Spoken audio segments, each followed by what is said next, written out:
Hola, soy el pastor Pedro Villegas y te quiero dar la bienvenida a Full Life. Espero que esta prédica te hable mucho. Que Dios te bendiga. Hoy es el primer domingo del 2022 y cada año el Señor, el 1 de enero, me da una palabra diciéndonos exactamente lo que va a ser la dirección que Él le da al año.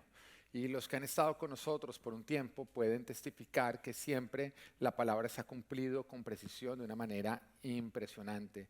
Yo recuerdo una oportunidad en que el Señor nos dijo, este va a ser el año de la expansión. Y hasta ese momento la iglesia no tenía, no había bebés en la iglesia. De hecho, había una sola bebita en la iglesia. Y ese año de la expansión, nosotros no entendíamos muy bien qué era, pero mire, todo el mundo quedó embarazado. Se prohibieron los abrazos ese año porque todo el mundo quedó embarazado. Siempre dicen, no, pastor, estoy embarazada, estoy embarazada, estoy embarazada. Todo el mundo embarazado. Empezamos a tener problemas con estacionamiento, no de carros, sino de los coches dentro del templo, porque no cabían. Fue un año donde impresionantemente, mire, Full Life no podía haber sido más fértil de lo que fue ese año. El año 2020, por ejemplo, fue un año en el que el Señor nos dijo que tendríamos que arrebatar lo que nos pertenecía. Bueno, no sabíamos acerca del COVID, pero el Señor ya nos había advertido que sería un año donde tendríamos que luchar contra el diablo para arrebatarle aquello que a nosotros nos pertenecía, que tocaría luchar porque el enemigo no iba a querer soltar nuestras bendiciones, pero que si lo hacíamos íbamos a obtener bendiciones a lo largo del año. Y creo que fue una muy buena descripción de lo que ocurrió en el 2020. Bueno, en el 2021 Dios nos dijo que sería un año en el cual nosotros seríamos asombrados por su grandeza. Y ocurrió tanto en este 2021 que yo tengo que decir que por lo menos personalmente fue el año en que yo más fui asombrado por la grandeza de Dios. Ocurrieron lo que ocurre en 10 años, ocurrió en un solo año. Vimos como el Señor bendijo a Full Life en crecimiento de influencia. Antes del 2021, nosotros conocíamos Full Life, pero no éramos conocidos en la ciudad, no éramos conocidos en mucho lugar, pero nuestra influencia creció en gran manera. Mire, cuando arrancó el año y vino acá Gilberto Daza, y vino Alex Campos, y vino Marcela Gandra, yo recuerdo que en ese concierto de ellos de pronto dicen, oiga, queremos darle gracias a los pastores de casa, al pastor Pedro y la pastora Ana María. Yo me volteé a buscar al pastor Pedro y la pastora Ana María porque yo no me podía creer que eso estuviera ocurriendo en la iglesia que nosotros estábamos pastoreando. La verdad es que nos asombró. Lo máximo que yo había estado cerca de ellos fue una vez que compré un CD de música de ellos y acá teníamos a 3 de ellos reunidos.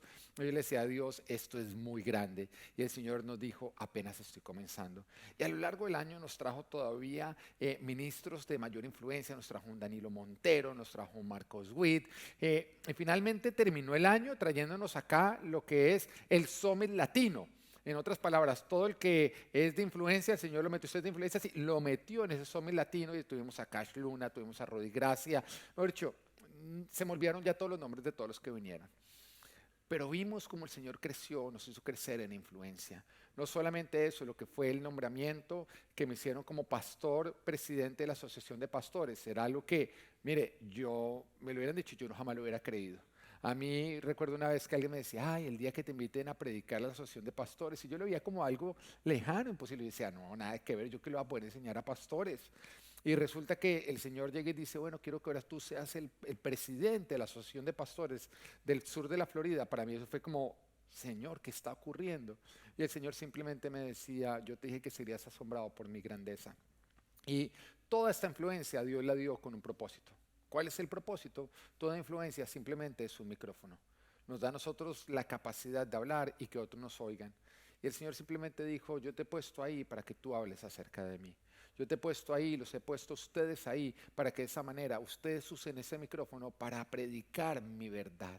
Así que todo lo que Dios te ha dado es para hacerlo famoso a Él, para que Él te use como un portavoz suyo y de esa manera su palabra avance. Ahora, para el 2022 le decía, Señor, ¿qué es lo que tú quieres? Ayer estuve todo el día buscando a Dios y el Señor me habló.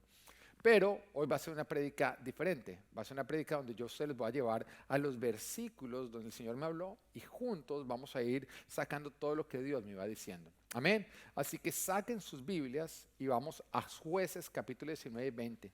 Mire, si a usted no le gusta leer, hoy sí que le va a pasar aburrido porque vamos a leer. Muchos de ustedes van a leer hoy más Biblia de la que leyeron el año pasado. Amén. Y el resto decimos, los que no somos perezosos, decimos, amén. Mire, la Biblia es el libro más emocionante que hay. Encontramos además todos los temas. Hay romance, hay suspenso, hay acción, todo lo encontramos. Hay sexo. Todos los temas están metidos en la Biblia. Amén. Lo que pasa es que usted no ha vencido la pereza para ir a encontrar, porque si no estaría ahí pegado, porque es el libro más emocionante que hay. Amén. ¿Quieren más ejercicios o qué? ¿Quieren ositos? Entonces, Jueces, capítulo 19, les diría que vayan a esa página, pero sé que nadie trajo Biblia porque ahora todos usan smartphone, ¿no es cierto? Entonces vaya, ¿ya lo encontraron o no? Donde le dijeran, busque en Instagram el perfil de fulanito, ahí sí ya lo tendría, ¿no? Jueces, capítulo 19, y vamos a leer todos juntos, todos vamos a leer. Bueno, usted en voz baja y yo en voz alta. Dice, el levita y su concubina. En la época en que no había rey en Israel, y ahí voy a frenar. Ahora míreme a mí y deje mirar su celular. Voy a ponerlo en contexto. Dice, en la época en que no había rey en Israel. Quiero ponerlo en el contexto histórico de lo que está ocurriendo en Israel. El pueblo de Israel había sido esclavo en Egipto, donde ellos estaban siendo subyugados por todo el pueblo egipcio y todo lo que ellos producían era para fortalecer a Egipto, mientras que Egipto los oprimía más y más y más. Entonces ellos deciden clamar a Dios y Dios levanta un libertador, que es justamente Moisés, quien los liberta de la opresión egipcia, los lleva en un desierto, donde en el desierto, debido a todas las necesidades que ellos sabían o estaban experimentando, conocieron a Dios. Mira, nadie quiere estar en el desierto, pero el desierto es uno de los tiempos más significativos de nuestra vida, porque esa necesidad nos lleva a nosotros a una dependencia, nos lleva a nosotros a deshacernos de toda rebeldía y de finalmente encontrarnos con Dios de la manera, o la única manera en que nos podemos encontrar con Él. ¿Cómo? Cuando lo buscamos de todo corazón. Hay muchos que buscan a Dios de una manera en que jamás lo van a encontrar. Porque hay muchas personas que dicen, es que yo tengo mi relación con Dios a mi manera. ¿Usted alguna vez lo ha oído? ¿Que alguien dice así? No, yo sí tengo mi relación con Dios a mi manera. Espero que usted nunca lo haya dicho. Porque una persona que tiene una relación con Dios a su propia manera no tiene una relación con nadie. Tiene una relación consigo mismo. Y usted diría, ¿por qué? Pues porque Él es Dios. ¿Qué significa Dios? Significa máxima autoridad, creador del cielo y de la tierra. Y la única manera es que usted se encuentra con Él es cuando usted se acerca a Él sabiendo que Él es Dios y que usted es su creación. Por lo tanto, usted se debe acercar con un corazón rendido y postrado para buscarlo, obedecerlo y seguirlo. Y es ahí cuando usted se encuentra con Dios. Pero alguien que dice es que yo tengo mi relación con Dios en manera, es alguien que espera que Dios lo siga a Él. En otras palabras, alguien que se quiera hacer Dios de Dios. Y usted nunca va a poder ser Dios de Dios. Usted se está engañando a sí mismo. La única manera de nosotros encontrarnos con Dios es cuando rendimos nuestro corazón y lo hacemos a su propia manera. Ahora, la palabra de Dios es clara. Jesús dice, yo soy el camino, la verdad y la vida. Nadie va al Padre sino por medio de mí. La única manera en que nosotros nos podemos encontrar con Dios Padre es a través de Jesucristo. Y la única manera en que usted camina a Jesucristo es cuando usted obedece lo que Él dice. El que quiera ser mi discípulo, que se niegue a sí mismo, tome su cruz y me siga. Alguien que no se niega a sí mismo no está siguiendo a Jesús y jamás va a llegar al Padre. El primer requisito es morir a usted. Por lo tanto, alguien que dice, yo tengo mi relación con Dios a mi manera, usted no tiene nada. Usted se está engañando a sí mismo. Porque Jesús dice que toca negarnos. En otras palabras, rinda a su manera y hágalo a la manera de Él. Y en el desierto el pueblo aprendió a hacer exactamente eso. Cuando salieron, trataron de hacer las cosas a su manera y se encontraron simplemente con problemas. Pero a medida que iban avanzando en ese desierto, se fueron encontrando con un corazón que se iba rindiendo. Ellos fueron sacando su rebeldía, sacando su idolatría, sacando su yo, y por lo tanto se encontraron finalmente con Dios. Y es ahí cuando el pueblo se hizo fuerte. El pueblo fue llevado por Dios al desierto para que conocieran a Dios. Y la única manera de conocer a Dios es cuando tú mueres. ¿A qué? Al yo. Y esta era la época que ellos estaban viviendo. Después de que ellos habían muerto al yo y finalmente estaban conociendo al gran yo soy, entonces el Señor dijo, ahora sí llegó el tiempo de conquistar. Pasan el río Jordán y entran a conquistar todas las promesas que Dios tenía para ellos. Y era justamente lo que ellos están viviendo en ese tiempo. Un tiempo en el cual ya finalmente cada uno tenía su tierra prometida, el cumplimiento de sus promesas, pero también estaban viviendo algo que Dios les había advertido. El Señor les había dicho: cuando entren a conquistar sus tierras, cuando ya las hayan conquistado, cuando ya puedan sembrar y cosechar, cuando ya estén haciendo crecer sus ciudades, no se aparten de mí. No crean que todo lo alcanzado lo han logrado por sus propias fuerzas. No se alejen de mí. Y fue lo que pasó con este pueblo. Este pueblo ya estaba viviendo en sus propias tierras y por lo tanto la tendencia fue alejarse de Dios, empezar a atribuirse a ellos mismos todo el éxito e irse alejando a hacer las cosas. Mire, dice de jueces, la época de los jueces, dice que era una época en que no había una autoridad clara, entonces todo el mundo hacía lo que le parecía. ¿Y sabe qué pasa cuando todo el mundo hace lo que le parece? Que nadie hace lo que Dios dice. Cuando todo el mundo hace lo que le parece, nadie hace lo que Dios dice. Porque lo que Dios dice nos hace a nosotros negarnos. En otras palabras, para seguir a Dios sí que no vas a poder hacer lo que te parece. Y sí que te va a tocar hacer lo que Él dice. Hacer lo que Dios dice es lo contrario a hacer lo que te parece. Y este pueblo estaba viviendo en una época en que hacían lo que les parecía y no lo que Dios decía. Volvamos otra vez a entrar. Dice, en la época en que no había rey en Israel, un levita que vivía en una zona remota de la región montañosa de Efraín, tomó como concubina a una mujer de Belén de Judá. Pero ella le fue infiel y lo dejó, volviéndose a la casa de su padre, en Belén de Judá. Había estado allí 4 meses, cuando su esposo fue a verla para convencerla de que regresara. Con él llevó a un criado suyo y 2 asnos. Ella lo hizo pasar a la casa de su propio padre, quien se alegró mucho de verlo. Su suegro, padre de la muchacha, lo convenció de que se quedara y él se quedó con él 3 días comiendo, bebiendo y durmiendo allí. Mire, lo que había pasado con este hombre es que su mujer le hizo a él lo que el pueblo de Israel le había hecho a Dios. Esta mujer, después de haberse casado, se olvidó del pacto de fidelidad que había hecho con su esposo y se devolvió a vivir la vida que tenía antes de estar casada. El pueblo de Israel también, después de haber hecho un pacto con Dios, se olvidó de Dios y empezó a vivir como vivía antes de que Dios los tomara como su pueblo. Y lógicamente con esa decisión se empezaron a manifestar ciertas cosas que somos las que vamos a ver. Dice, versículo 5, al 4.º día madrugaron y él se dispuso a salir. Pero el padre de la muchacha le dijo a su yerno, repon tus fuerzas con algo de comida, luego podrás irte. Así que se sentaron a comer y a beber los 2 juntos. Después el padre de la muchacha le pidió, por favor, quédate esta noche para pasarla bien. Cuando el levita se levantó para irse, su suegro le insistió de tal manera que se vio obligado a quedarse allí esa noche.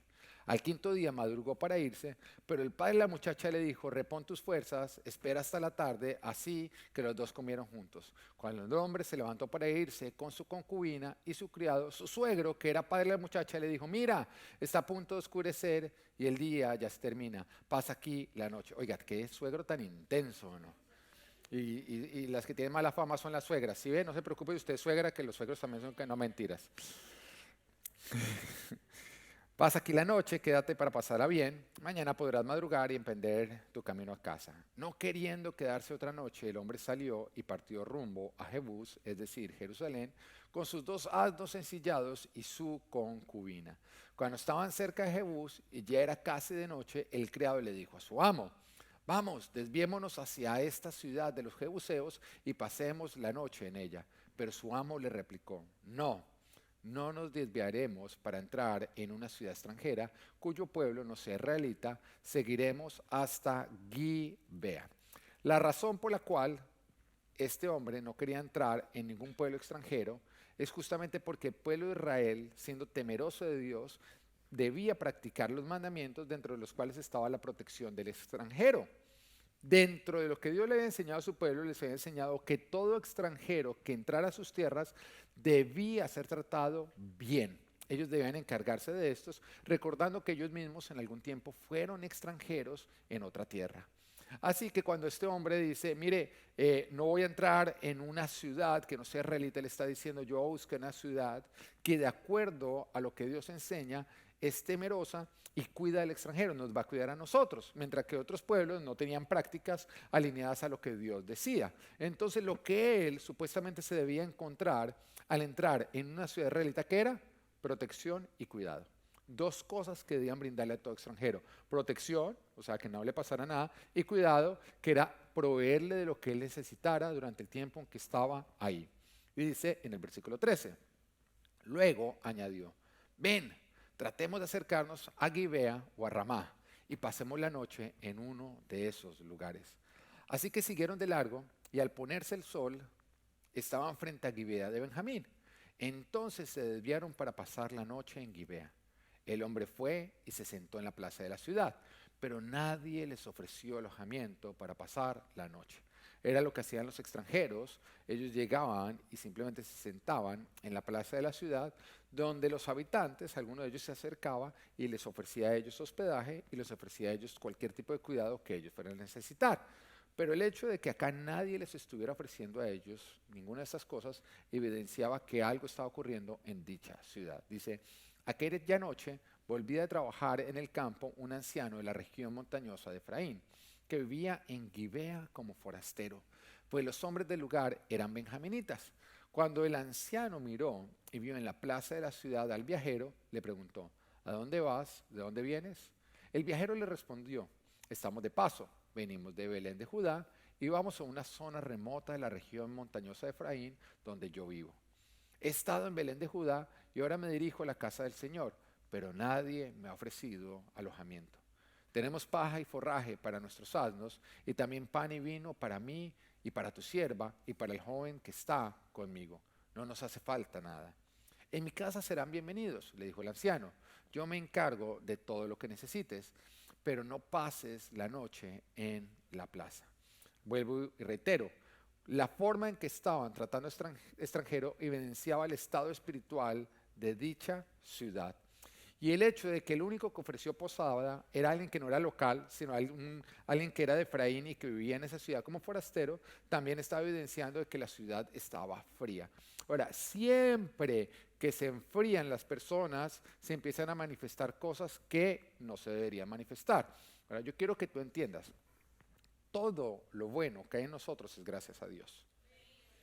¿Lo quieres entender? Porque muchas veces miramos a otras personas con ciertas prácticas y decimos, uy, ¿cómo se atrevió a hacer eso? El hombre sin Dios es igual a un demonio. Todo lo que a ti te escandaliza, tú lo harías si no fuera por Dios.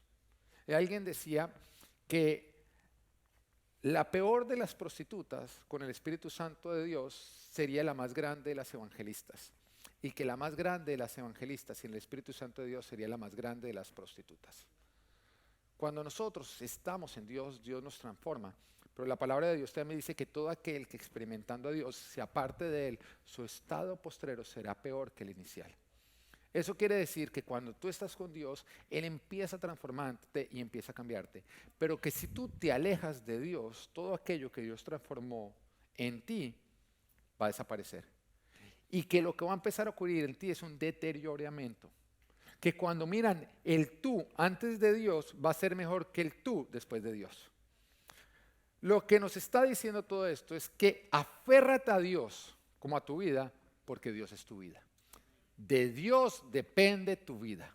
Y cuando tú te alejas de Dios, perdiste la vida. Aférrate a Dios sabiendo que es tu vida. Y sabiendo que lo que tú te alejes de Dios es la vida que tú estás perdiendo. Es el campo que tú le estás dando al enemigo. Ahora, vuelvo y lo digo. Habían ciertas cosas que ya manifestaban que este pueblo se había alejado de Dios. Y cuando se alejan de Dios empiezan a manifestar cosas que no son de Dios. Primero se empezó a manifestar simplemente con algo sencillo que tú podrías decir, bueno, no son hospitalarios, pero todo va de peor en peor. Y continúa diciendo la historia, versículo 21. Así que lo llevó a su casa y dio de comer a sus asnos, y después de lavarse los pies, comieron y bebieron. Mientras pasaban un momento agradable, algunos hombres perversos, diga algunos, vuelva a decir algunos, vuelva a decir algunos. O sea, algunos es ¿qué? Algunos. ¿Qué no es? Todos. Pero acá nos está dejando ver que algunos, dice algunos, hombres perversos de la ciudad rodearon la casa, golpeando la puerta, le gritaban al anciano dueño de la casa: saca al hombre que llegó a tu casa, queremos tener relaciones sexuales con él. ¿Qué tal la belleza del lugar, no? Tan tiernos. ¿Mm? Bueno, dice, ¿qué es lo que está pasando? Un pueblo que es temeroso de Dios, y cuando nosotros miramos en la palabra de Dios, de las cosas que más nos advierte que nos tenemos que alejar, ¿es de qué? De la inmoralidad sexual.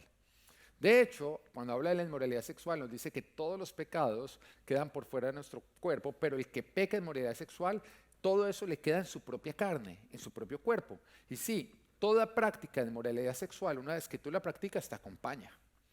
Y por eso le es a la persona tan difícil dejar las prácticas de inmoralidad sexual, porque quedan impregnadas en él. Ahora, inmoralidad sexual es todo uso de la sexualidad por fuera del diseño de Dios. ¿Cuál es el diseño de Dios? Dentro del matrimonio, monógamo y heterosexual. Ese es el diseño de Dios. Ahora, todo lo que se vive dentro del diseño de Dios trae vida y trae bendición. Todo lo que se saca del diseño de Dios, lógicamente, trae muerte y maldición. Vayámonos a Adán y Eva. Volvemos a recordar la historia. Dios los crea. ¿Cuál es el diseño de Dios? Que el hombre nazca, pero no muera. Ahora, usted imagínese eso. Yo creo que ese es el mundo, mejor dicho, que todos nosotros queremos. Porque no hay un acontecimiento que produzca mayor felicidad que el nacimiento de alguien. Si a mí me dicen cuál es el día o cuáles son los días más felices de su vida, yo me tendría que remontar a cuando nacieron mis 2 hijos. La felicidad que uno siente cuando nace un hijo, eso no se compara. Pero si yo te preguntara a ti cuál ha sido el peor día de tu vida, tú mencionarías la muerte de alguien o la muerte de algo. Porque tú podrías decir el día que me divorcié, ok, la muerte de tu matrimonio, o la muerte de un ser amado. La muerte es lo más doloroso que nosotros podemos experimentar. Pero Dios nos creó a nosotros con un diseño en el cual nosotros vivíamos, nacíamos, pero no moríamos. Ese era el diseño. Lo que pasa es que el hombre cogió el diseño perfecto de Dios y lo sacó. Se fue por otro lado y decidió pecar, y decidió desobedecer. Y entonces entró la muerte donde Dios había diseñado que nada más hubiera vida. Y ahora estamos preocupados porque hay enfermedades, porque hay virus y porque hay todo eso, y todavía decimos, ¿por qué si Dios existe ocurre todo eso? Porque el hombre no quiso hacer la voluntad de Dios, sino quiso sacar todo del diseño de Dios y darle un nuevo diseño. Ahora, lo mismo ocurre con la sexualidad. La sexualidad vivida de acuerdo al diseño de Dios dentro del matrimonio, monógamo y heterosexual, pura vida. Pero cuando tú lo sacas de ese diseño, eso es lo que se llama perversión. Ahora, algunos podrían decir, no, se llama perversión. ¿Sabes qué es perversión? Que se saca del diseño original y se altera. Eso es algo pervertido, que no está de acuerdo a su diseño natural, sino que fue alterado. Eso se llama perversión. Por lo tanto, todo tipo de sexualidad por fuera del diseño de Dios es perversión sexual. Y la perversión sexual, ¿qué provoca? Muerte y maldición. Ahora estamos viendo un pueblo que está viviendo perversión sexual. Un pueblo que no solamente se están acostando hombres con hombres, seguramente mujeres con mujeres, sino que ya no era suficiente. Ahora violemos a todo el que entra acá. Pero esa misma escena, ¿a usted no les parece un déjà vu de algo que ocurrió antes? ¿Cuándo ocurrió eso? Sodoma y Gomorra. Que la palabra de Dios nos dice que eran unas ciudades prósperas, porque muchas veces la prosperidad que estás teniendo no te deja ver que te estás desviando de Dios, porque hay algunos que cuando ven prosperidad económica creen que Dios está aprobando su mala conducta. Ten muchísimo cuidado, que lo último que el diablo te quita es el dinero. ¿Por qué? Porque se está robando todo lo que verdaderamente vale. Y hay un montón de personas que tienen dinero y sus vidas están destrozadas. Nadie los ama, nadie los quiere, tienen relaciones dañadas con todo el mundo, matrimonios acabados. ¿Tú crees que eso es bendición? ¿Tú crees que eso es prosperidad? Eso es ruina. Y Juan Luis Guerra decía que antes de conocer a Jesús, él era tan pobre que lo único que tenía era dinero. Pero este mundo cree que ahí está la solución de absolutamente todas las cosas. Y Sodoma y Gomorra, a causa de que había prosperidad económica, ellos no les importaba, perdieron el temor a Dios y empezaron a tener prácticas que iban contrario a lo que Dios decía. Y lógicamente esas prácticas fueron provocando la inmoralidad sexual. Y ahorita te explico por qué ocurre la inmoralidad sexual con todo lo que es un argumento bíblico. ¿Mm? Y entonces ocurrió que cuando llegaron los ángeles del Señor, ellos hicieron lo mismo. Nadie los recibió en su casa porque ya estaban completamente fríos. Cuando la forma en que se tratan a los extranjeros evidencia el estado espiritual de dicho lugar. Eso también habla. Y entonces no lo recibieron. Lot lo recibe en su casa y cuando está por la noche, todos los habitantes de la ciudad rodean y dicen queremos tener relaciones sexuales con los hombres que están adentro. Oiga, pero una cosa es que esto ocurra en ciudades paganas, con personas que no son el pueblo de Dios. Pero otra cosa muy diferente es lo que está ocurriendo acá, dentro del propio pueblo de Dios, ocurriendo cosas que ni los paganos hacen. Y era lo que estaba viviendo en este momento esta ciudad. Se estaba manifestando la inmoralidad sexual.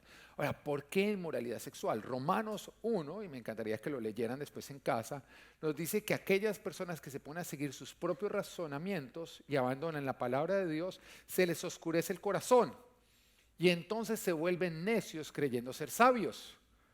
Y Dios los entrega a sus malos deseos, los cuales llevan a la impureza sexual y a degradar sus cuerpos, acostándose hombres con hombres, mujeres con mujeres y teniendo relaciones sexuales que van en contra de la naturaleza. Oiga, y todavía usted se pregunta por qué todos los filósofos de la historia eran homosexuales. Porque todo el que se pone a buscar o a seguir su propio razonamiento y abandona la palabra de Dios termina en inmoralidad sexual. Es lo que la palabra de Dios lo dice. Ahora, ¿por qué se está manifestando tanto la inmoralidad sexual mundialmente? Porque es mundialmente o no. Oiga, busque usted una serie de televisión donde no haya inmoralidad sexual, donde no haya desnudos, donde no haya parejas homosexuales. ¿Es imposible o no? Antes encontrar un desnudo, eso era mejor dicho, no, o sea, se vio un hombro. ¿Ah? Hoy en día ni el hombro lo muestran. Cada vez las cosas que nos escandalizaban hace 20 años ya parecieran normales, ¿no? Son tan comunes que parecen normales, pero nunca llamen normal lo común, porque es ahí cuando se te enceguece a ti completamente tu corazón. Porque lo normal es lo que Dios crea, todo dentro del diseño de Dios. Y lo anormal es todo lo que se saca de ese diseño, aunque sea común. Y acá la palabra de Dios dice que todo el que se pone a buscar su propio razonamiento abandona la palabra de Dios. Y mira lo profundo que es esto. Eso quiere decir que cuando tú vas a tomar decisiones, tú nunca debes estar mirando como yo pienso que, no, que importa lo que tú pienses. Siempre deberías estar diciendo, Dios, ¿qué dice al respecto? Dios, ¿qué dice? Porque o tú vives de acuerdo a lo que Dios dice o tú vives de acuerdo a lo que tú piensas. Entonces, ten muchísimo cuidado si para tomar decisiones tú te pones a razonar. Porque la razón te va a justificar un montón de cosas que Dios condena. El razonamiento es una de las maneras como nosotros entramos al pecado. Y normalmente el que está en el pecado entró allá justificando por medio del razonamiento. El razonamiento es la forma como el diablo te convence a ti que aquello que estás haciendo no es malo, cuando claramente es contra lo que Dios dice. No vivas de acuerdo al razonamiento, vive de acuerdo a lo que la palabra de Dios dice, aunque tu razón no lo entienda. Obedece a Dios, aunque no lo entiendas. Y todo el que empieza a vivir de acuerdo al razonamiento empieza a vivir como este mundo. Este mundo busca el razonamiento. Y dice que se oscurece el corazón. Y actuando como necios se creen sabios. ¿Describe este mundo o no? ¿Este mundo es bruto o no? No. Abra los ojos. Este mundo es bruto. Es totalmente bruto. Nada más mire la forma en que se ha manejado la pandemia. ¿Es bruto o no? Nada más mire los gobernantes que se están eligiendo. El mundo es brutísimo. ¿Estamos de acuerdo? Me encanta esa palabra. ¿No? El mundo es bruto. ¿Y sabe qué? Lo más triste de todo es que se cree sabio. Pero uno que conoce a Dios y conoce su palabra, uno se da cuenta que el mundo no es bruto, es re bruto. Pero se cree sabio. Y lo más triste es que tú y yo vamos en la misma dirección cuando dejamos de vivir de acuerdo a lo que la palabra de Dios dice y empezamos a seguir nuestro propio razonamiento. Este es un año en que tú tendrás que callar tu razonamiento y sujetarte completamente a Dios para hacer lo que Él diga, aunque tú no lo entiendas. Amén. Entonces dígale al de al lado, mejor sabio que bruto. Así que no sea bruto, sea sabio. No, mentira. Bueno, como les decía, esta escena ya había ocurrido en Sodoma y Gomorra. Pero ahora vemos un pueblo que se había alejado de la palabra de Dios y se estaba enfriando y lógicamente estaba practicando lo mismo. Así que tú puedes ser el más espiritual hoy, pero si tú te alejas de Dios mañana, tú vas a ser peor que un incrédulo. Y vas a terminar haciendo lo que con Dios te escandalizaba, lo vas a ver como algo común. Mire, con mi esposa recuerdo que vimos una vez una familia que empezó a alejarse de Dios y empezó a cambiar todo lo que Dios establecía por su propio racionamiento. Y nosotros, eran de los más encendidos, líderes, todo. Y nosotros empezamos a decirle, miren, y ellos cogían y decían, miren nuestros frutos. Porque la palabra de Dios dice que por sus frutos los reconocerán, nosotros estamos en lo correcto. Y cuando ellos señalaban sus frutos, ellos se referían a su situación económica. Miren mis frutos, miren mis frutos. ¿Tú sabes dónde están hoy en día? No están. Se les acabó absolutamente todo. Bueno, creo que dinero todavía tienen. Pero no sé si tú sepas, pero un billete no sabe abrazar. El diablo les robó lo que verdaderamente valía. Versículo 23. El dueño de la casa salió y les dijo, no, hermanos míos, no sean tan viles, pues este hombre es mi huésped.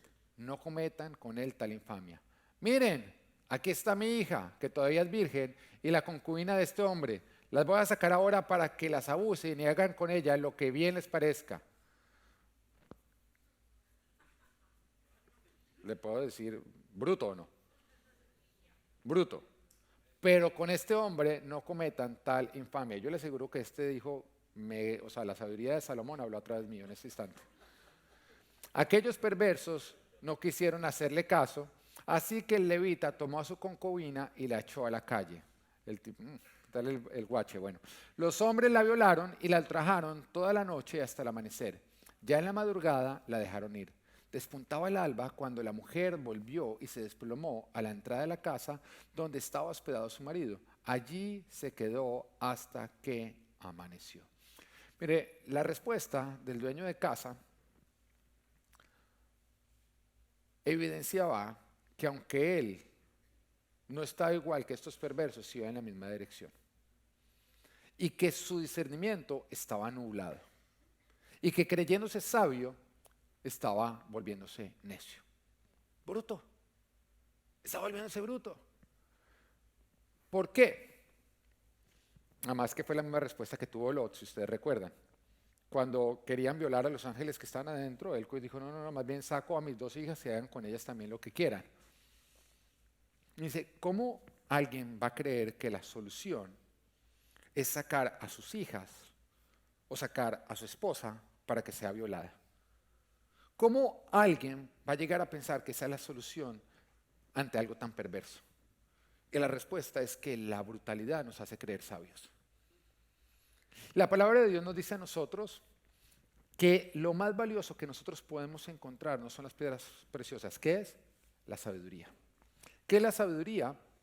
La sabiduría es nosotros aprender a tomar decisiones guiadas por Dios. Es nosotros vivir de acuerdo a la guianza de Dios. Eso es sabiduría. La sabiduría nos saca de aprietos, la sabiduría prolonga nuestra vida, la sabiduría nos hace crecer lo que tiene que prosperar, la sabiduría nos ayuda a nosotros no ser robados por el diablo. Es la sabiduría. La sabiduría es supremamente importante. Una persona sabia es alguien que logra escuchar a Dios para de esa manera obrar completamente guiado por Dios. Una persona que no es sabia, un necio, un bruto, es alguien que escucha su propio corazón y se deja guiar por su propio corazón, que de hecho antes de nosotros ser cristianos era lo que le decían a ustedes, ¿no? ¿Qué le dice su corazón? Ahora, hay muchos cristianos que todavía me dicen, no es que siento paz, entonces lo voy a hacer. No fui porque es que tengo miedo. Ah, ok, o sea, es su corazón el que lo está siguiendo, porque no sé su Biblia, la mía dice que no hay nada más engañoso que el corazón del hombre. En otras palabras, que lo último que usted le pregunta es a su corazón, ¿o no? A lo último que usted le pregunta es a su corazón. Entonces, una persona necia es alguien que obra de acuerdo a lo que su corazón le dice. Una persona sabia es alguien que niega su corazón para escuchar a Dios y obrar de acuerdo a lo que Dios nos está diciendo. Pero la misma Biblia también nos dice que nosotros podemos crecer en sabiduría o crecer en necedad. Y que depende de con quién nosotros nos rodeamos. O sea, la única manera en que tú creces en sabiduría es juntándote con sabios. Y la palabra de Dios lo dice, el que se junta con sabios aumenta su saber. Pero también nos dice que el que se junta con necios aumenta su necedad. ¿Lo estás entendiendo? Eso quiere decir que tu sabiduría nunca es estática, está en crecimiento o en decaimiento, de acuerdo a la gente con la cual tú te estás juntando. Mira, hay algo que es escaso y cada día es más escaso, que es el tiempo. ¿Es escaso el tiempo o no es escaso? El tiempo. Mire, yo recuerdo una Navidad que a mí me regalaron un rompecabezas de 2000 piezas y yo me molesté porque yo dije, hermano, o sea, sí, lo que me sobraba, tiempo. Voy a hacer rompecabezas. Yo no entiendo cómo alguien hace un rompecabezas de 2000 piezas, pero bueno, hablamos de eso. No, hay algunos acá que tienen y uno dice, hermano, busque oficio. Bueno, el tiempo es escaso. Es escaso. Entonces tu tiempo libre, tú tienes que administrarlo de una manera en que tu sabiduría aumente, no en que decaiga. Y es por eso que yo siempre le digo a las personas cercanas, les digo, mira, usa tu tiempo libre de una manera sabia. El 70% de tu tiempo, úsalo para crecer en unidad con tu familia.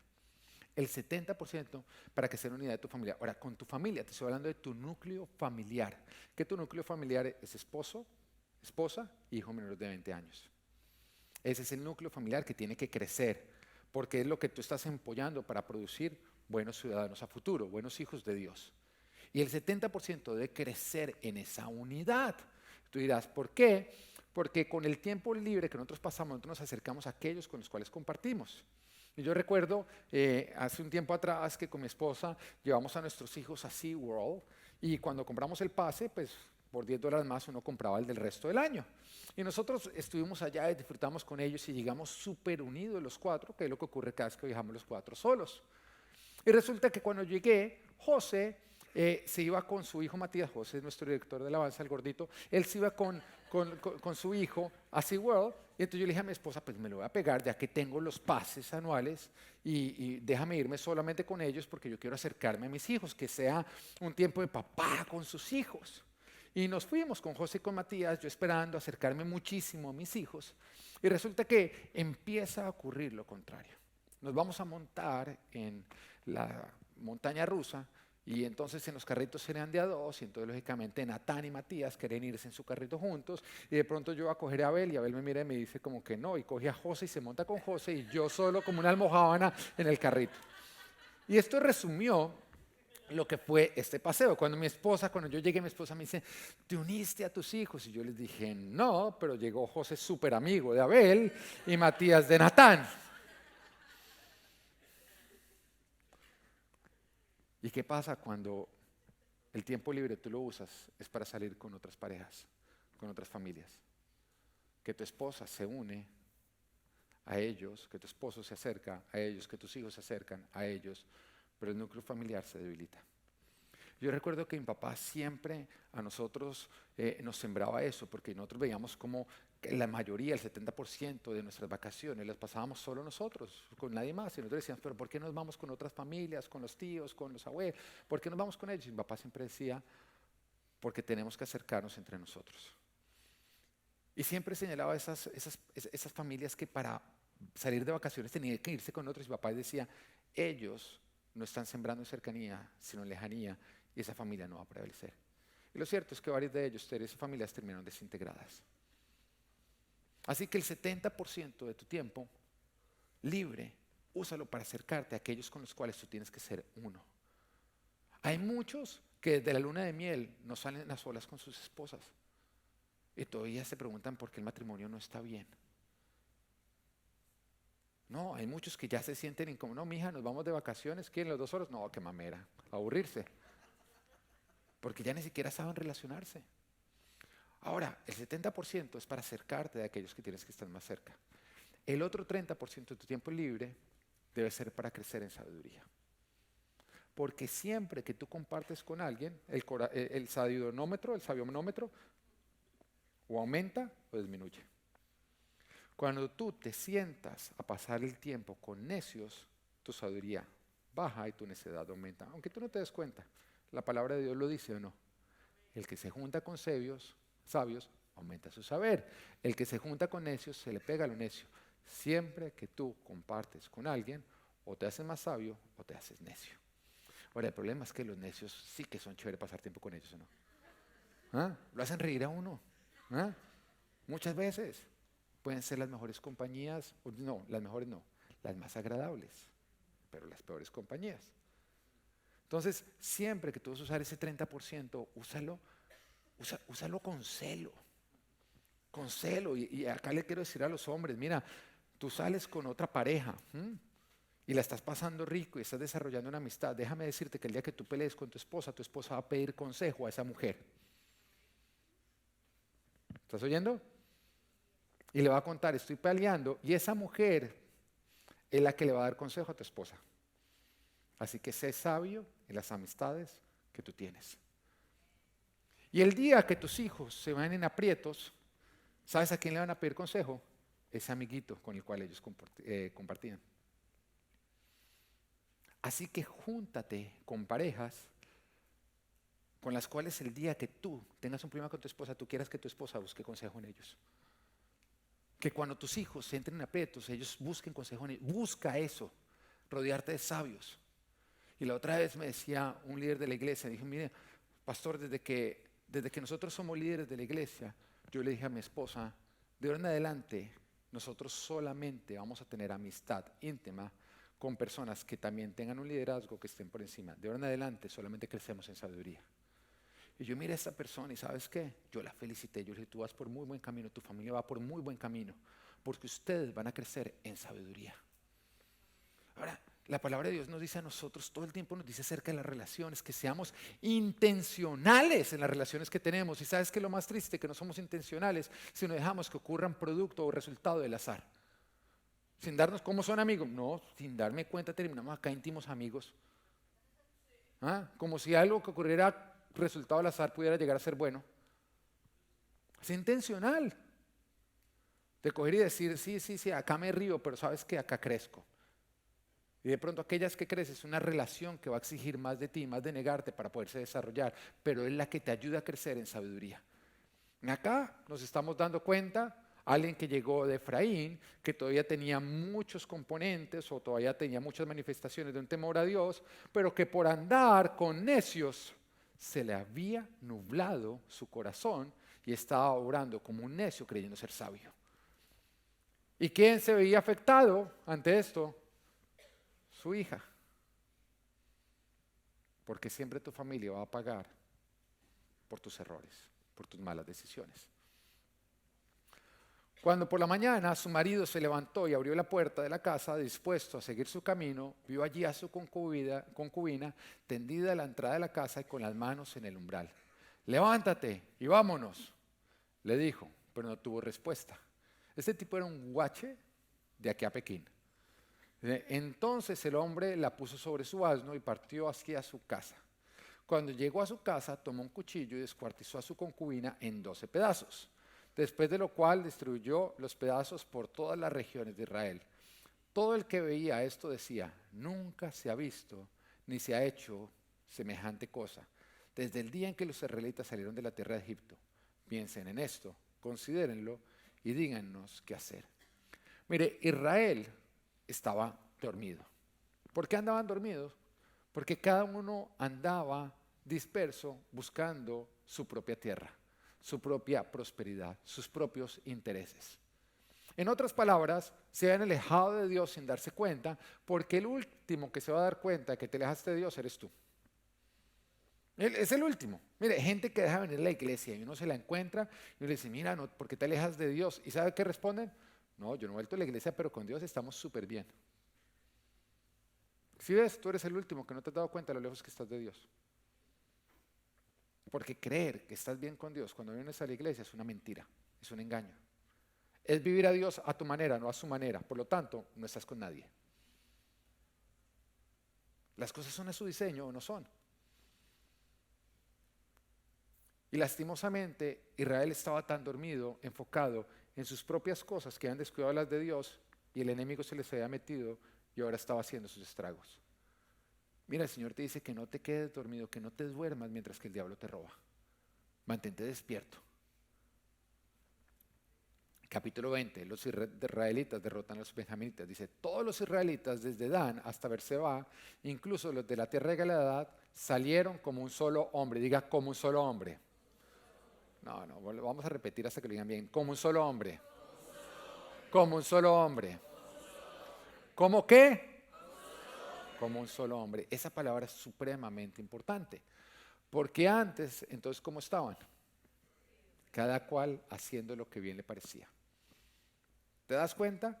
Cuando nosotros nos olvidamos que tenemos un enemigo en común, andamos dispersos. Y cuando andamos dispersos, somos débiles. Y cuando nosotros miramos en Jueces, era un tiempo en que también el pueblo de Israel continuamente era oprimido por pueblos, por naciones más débiles que ellos. Más débiles que ellos. Simplemente porque andaban dispersos. Y la forma que Dios los libertaba era levantando un caudillo, un juez, un libertador, alguien que los unía. Cuando ellos se hacían un solo hombre, eran invencibles, pero cuando andaban dispersos, cada cual haciendo lo que bien le parecía, eran débiles. Y mira el peligro de nosotros ponernos a hacer lo que nos parece, nuestros propios intereses y olvidándonos de los de Dios, que nos hacemos débiles cuando Dios nos llamó a nosotros ser invencibles. Y dice, y se reunieron ante el Señor en Mizpa, a los jefes de todo el pueblo, es decir, de todas las tribus de Israel, tomaron sus puestos en la asamblea del pueblo de Dios. Eran 400,000 soldados armados con espadas. A su vez, los de la tribu de Benjamín se enteraron de que los israelitas habían subido a Mizpa. Entonces los israelitas le dijeron al levita, cuéntanos cómo sucedió esta infamia. El levita, esposo de la mujer asesinada, respondió, mi concubina y yo llegamos a Gibea de Benjamín para pasar la noche. Durante la noche, los hombres de Gibea se levantaron contra mí y rodearon la casa con la intención de matarme. Mentiras. Luego, violaron a mi concubina de tal manera que murió. Entonces la tomé, la corté en pedazos y envié un pedazo a cada tribu en el territorio israelita. Porque esa gente cometió un acto depravado e infame en Israel. Ahora, todos ustedes israelitas opinen y tomen una decisión aquí mismo. Mire, ese levita no contó bien lo que ocurrió. Cambió ciertos aspectos de la historia. Porque si nos damos cuenta, no fueron todos los hombres, como él dijo. Él dijo, todos los hombres de Gibea nos rodearon. No, ¿quiénes fueron? Algunos hombres perversos de la ciudad. Lo segundo es que dice con la intención de matarnos. ¿Ellos fueron con la intención de matarlo? No, de violarlo. Y después dice, y violaron a una mujer. No contó, y les entregué a mi mujer para que fuera violada. Mire, él trató de ocultar algo. ¿Sabe qué trató de ocultar? Su propio pecado. ¿Y cuál era su pecado? La cobardía. Ten muchísimo cuidado porque la cobardía es una evidencia de que tú no estás viviendo por fe. Si nosotros recordamos, cuando Josué es llamado por Dios para liderar al pueblo, para salir a conquistar, el Señor le da una orden. ¿Cuál es esa orden? La orden es, porque no fue una sugerencia, fue una orden. Esfuérzate y sé valiente. Fue una orden, no esforzarse y no ser valiente era pecar porque era desobedecer a Dios. Esfuérzate y sé valiente. Y uno dice, ¿pero por qué? Porque la fe se manifiesta con esfuerzo y valentía. Y la falta de fe se manifiesta con cobardía.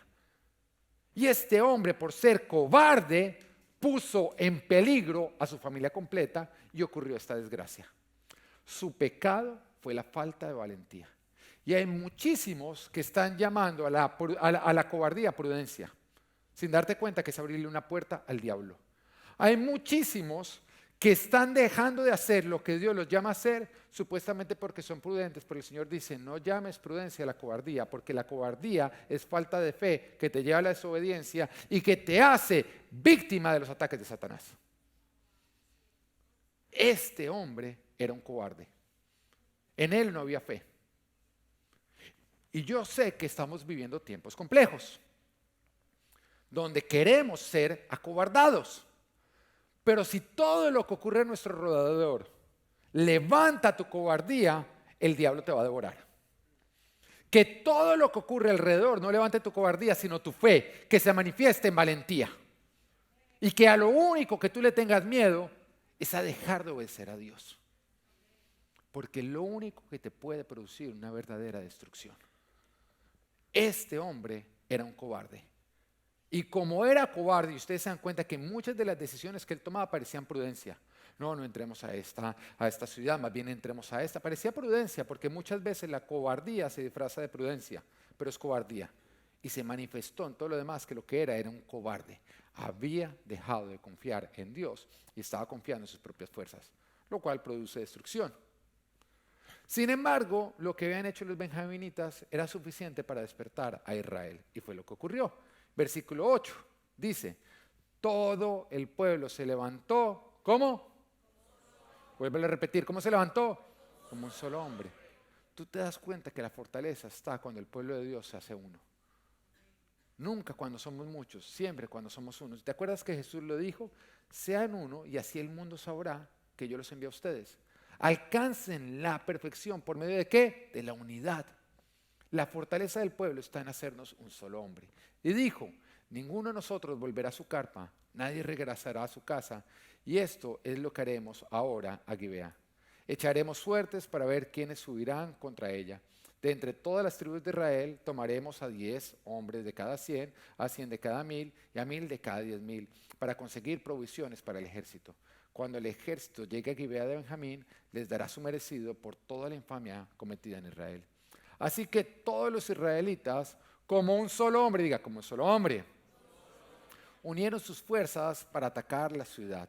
Las tribus de Israel enviaron mensajeros por toda la tribu de Benjamín, diciendo, ¿qué les parece este crimen que se cometió entre ustedes? Entreguen ahora a esos malvados de Gibea para que los matemos y eliminemos así la maldad en Israel.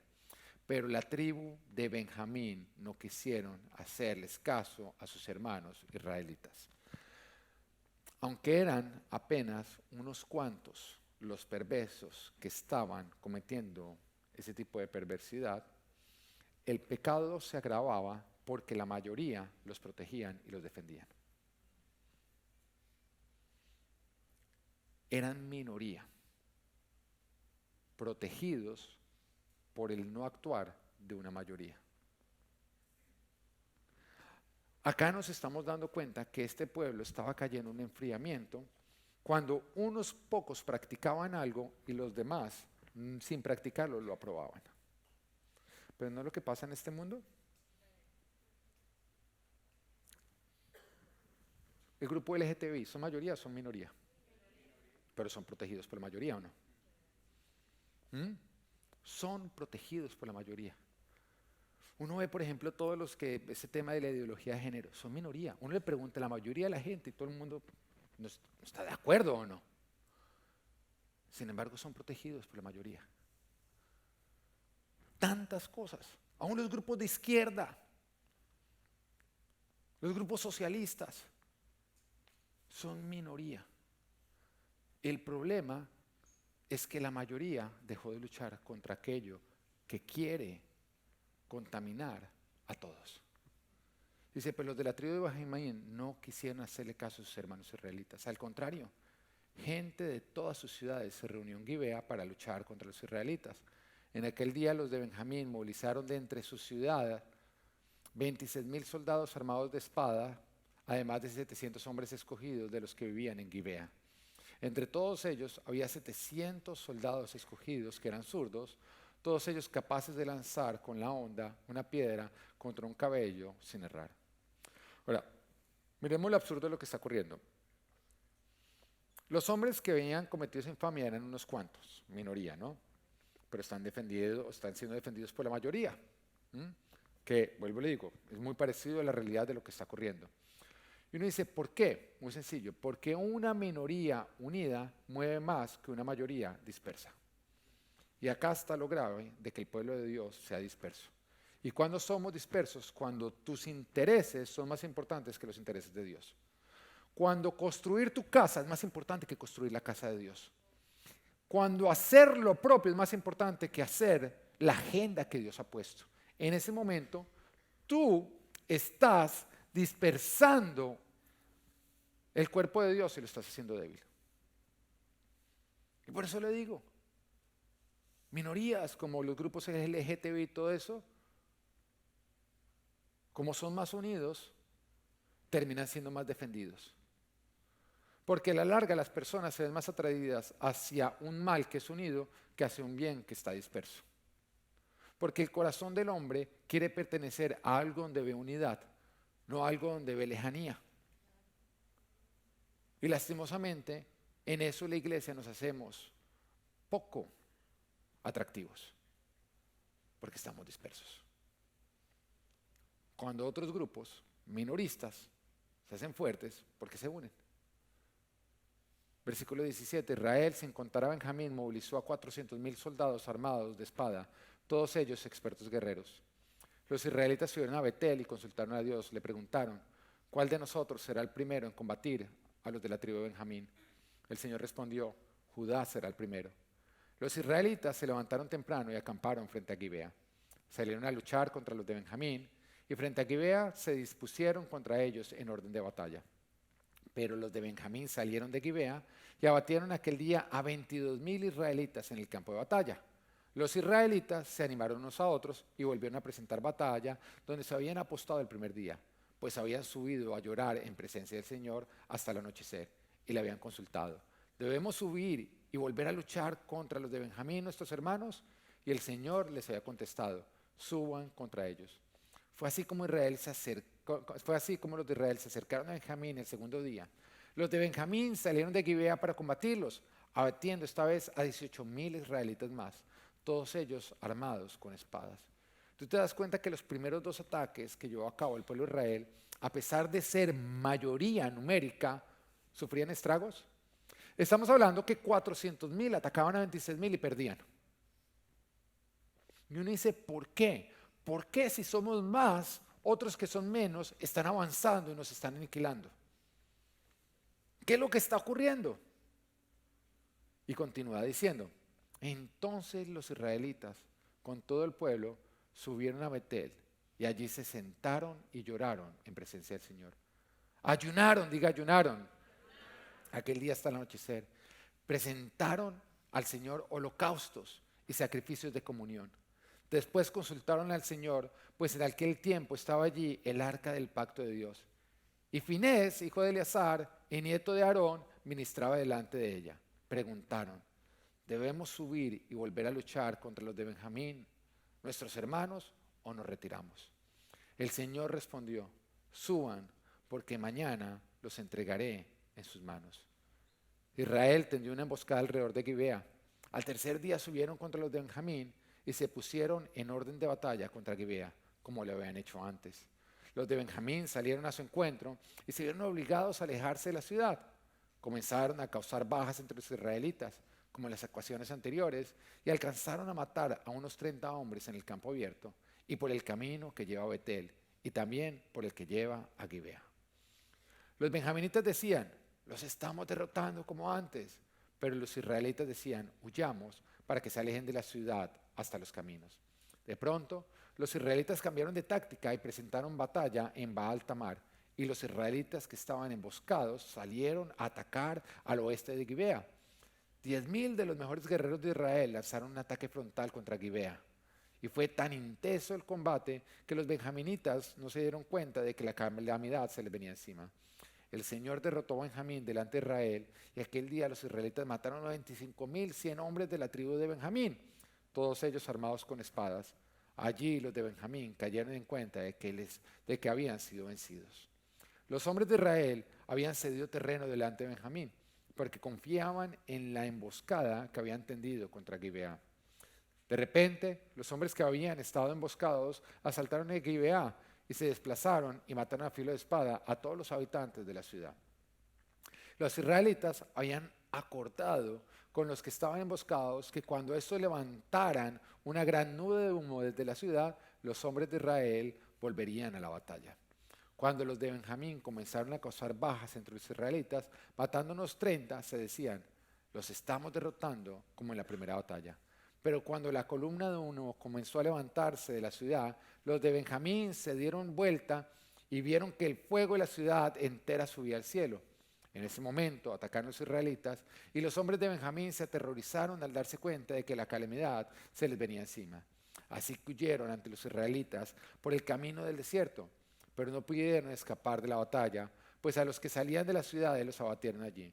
Rodearon a los de Benjamín, los persiguieron y los aplastaron con facilidad en las inmediaciones de Gibeá, hacia el lado oriental. Cayeron 18,000 de la tribu de Benjamín, todos ellos guerreros valientes. Cuando se volvieron y huyeron hacia el desierto, a la peña de Rimón, los israelitas abatieron a 5,000 hombres junto a los caminos. Continuaron persiguiéndolos hasta Gidón y mataron a 2,000 más. Aquel día cayeron en combate 25,000 soldados benjaminitas armados con espada, todos ellos guerreros valientes. Pero 600 hombres se volvieron y huyeron por el desierto hasta la peña de Rimón, donde permanecieron 4 meses. Los israelitas se volvieron contra los de Benjamín y mataron a filo de espada a los habitantes de todas las ciudades, incluso a los animales, y destrozaron todo lo que encontraron a su paso. También les prendieron fuego a todas las ciudades. Mira, cada derrota y cada golpe que recibía el pueblo de Israel los llevaba a ellos a despertar y a buscar más a Dios. Y uno dice, ¿por qué el Señor permitió que en los primeros 2 ataques ellos sufrieran pérdidas? Para que despertaran. Y nos damos cuenta que en la primera oportunidad le preguntaron a Dios, Señor, ¿y quién debe ir primero? Oye, pareciera que eso es bueno, ¿no? Porque finalmente volvieron a depender de Dios. Le preguntaban y permitían que Dios fuera el que los guiara. Sin embargo, ¿fue suficiente? No. Hay muchos que creen que porque oran y le piden a Dios guianza, ya están en los caminos de Dios. Pero no es suficiente. Ahora, lo segundo que ocurrió es que ellos buscaron y lloraron. Y acá nos damos cuenta que no solamente había una acción, sino también había corazón. En otras palabras, tenían buenas intenciones, querían hacer lo bueno. Sin embargo, tampoco fue suficiente. ¿Por qué? Dicen que el camino al infierno está lleno de personas con buenas intenciones. Las buenas intenciones es tener un corazón de tú quieres hacer lo correcto, pero a la larga, si tú no lo haces, no sirve. Y no son buenas intenciones, es estar alineado a Dios. Ahora, en la tercera oportunidad, ya las cosas cambiaron. Nos dice que lloraron, donde ellos sí metieron su corazón. Nos dice que ayunaron, donde también involucraron su espíritu. Y que presentaron holocaustos y sacrificios de comunión. Nos dice que consultaron a Dios, pero para hacerlo, en esta oportunidad, hicieron uso del arca. Fueron ante el sumo sacerdote, que era lo que Dios había establecido, y que volvieron al diseño que Dios les había entregado a través de Moisés. Y esto sí los llevó a la victoria. Y acaba lo que te quiero decir, o lo que Dios te quiere decir. El pueblo había dejado de buscar a Dios a la manera de Dios y lo había empezado a buscar de acuerdo a su propia comodidad. De acuerdo al diseño de Dios, ellos debían ir a donde estaba el arca y haciendo uso del sumo sacerdote, que era la autoridad, debían presentar holocaustos y sacrificios y por medio de esta manera consultar a Dios. Pero ellos habían cambiado el diseño de Dios y lo habían hecho más bien a su propia comodidad, desde la casa, sin necesidad de regar sangre, sin matar el animalito, más bien acá yo lo hago. Habían cambiado el diseño de Dios por más bien hagámoslo online. Y te lo voy a decir, a mí no me importa quién defienda la iglesia online, yo jamás lo voy a aceptar porque va en contra del diseño de Dios. La palabra de Dios nos dice que el Señor viene a edificar su iglesia. Iglesia significa la congregación de los hijos de Dios, no la unión online de los hijos de Dios. Y algunos me dicen, no, y ahorita que hay COVID por todos lados, entonces ¿será que vamos a volver online? No, si me toca venir solo, vengo solo. Pero yo más miedo que al COVID y que a cualquier cosa le tengo a apartarme del diseño de Dios.